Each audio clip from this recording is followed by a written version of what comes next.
തൃശൂർ പെരുവല്ലൂർ അംബേദ്കർ ഗ്രാമത്തിൽ വീട് ഭാഗികമായി ഇടിഞ്ഞു വീണു. മാസങ്ങളായി വെള്ളക്കെട്ടിലകപ്പെട്ട പെരുവല്ലൂർ സ്വദേശി ജാനകിയുടെ വീടാണ് തകർന്നു വീണത്. അപകടത്തിൽ ആളപായമില്ല. വെള്ളക്കെട്ടിന് കാരണം പ്രദേശത്തെ പാറക്വാറി നിറഞ്ഞത്.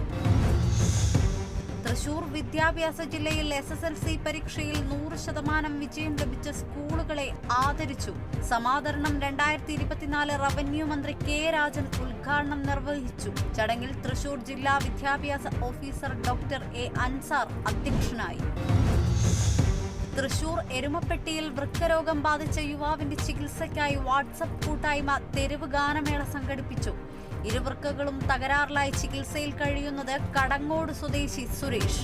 ധനസമാഹരണത്തിൽ നിരവധി പേർ പങ്കാളികളായി.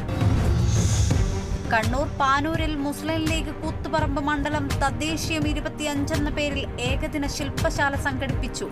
പരിപാടി മുസ്ലിം ലീഗ് കണ്ണൂർ ജില്ലാ ട്രഷറർ കാട്ടൂർ മുഹമ്മദ് ഉദ്ഘാടനം ചെയ്തു.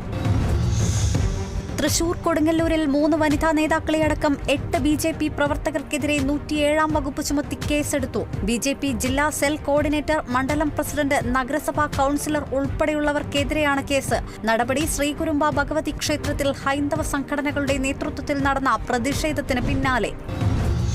കാസർഗോഡ് ചികിത്സ മുടങ്ങിയതിനെ തുടർന്ന് 2 ദിവസത്തിനിടെ 3 എൻഡോസൾഫാൻ ദുരിതബാധിതർ മരിച്ചു. മരിച്ചത് ഹരികൃഷ്ണൻ, പ്രാർത്ഥന, അശ്വതി എന്നിവർ. എൻഡോസൾഫാൻ ദുരിതബാധിതർക്കായി സർക്കാർ പ്രഖ്യാപിച്ച സൗജന്യ ചികിത്സ മുടങ്ങിയിട്ട് മാസങ്ങൾ.